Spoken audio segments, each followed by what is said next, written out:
சிறகடிக்கு master ரசிகர்களுக்கு வணக்கம்.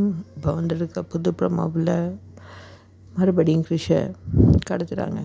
கடத்தி காசு கேட்குறாங்க. ரோஹிணியும் என்கிட்ட காசு இல்லை, வீட்டில் ஒரு கேனே இருக்கான், அவன்கிட்ட கால் பண்ணி கேளு, காசு தருவான்னு சொல்ல, அவனும் அதே போல் மனோஜுக்கு கால் அடிக்கிறான். மனோஜுக்கு கால் அடித்து 3 லட்சம் தந்தா கிறிஷை ரிலீஸ் பண்ணுவான்னு சொல்ல, வீட்டில் பெரிய பிரச்சனை தான். விஜய் அம்மா வழக்கம் போல் அவெல்லாம் எங்களுக்கு தேவையில்லை, அவனே வச்சுக்கொள்ள சொல்லு, காசெல்லாம் கொடுக்க தேவையில்லைன்னு சொல்லி பெரிய பிரச்சனையை வீட்டில் போய்கிட்டு இருக்கு. அதுக்கு அப்பா முத்துக்கிட்ட எப்படியாவது கிறிஷை காப்பாற்றிடா, கண்டுபிடின்னு சொல்கிறாரு.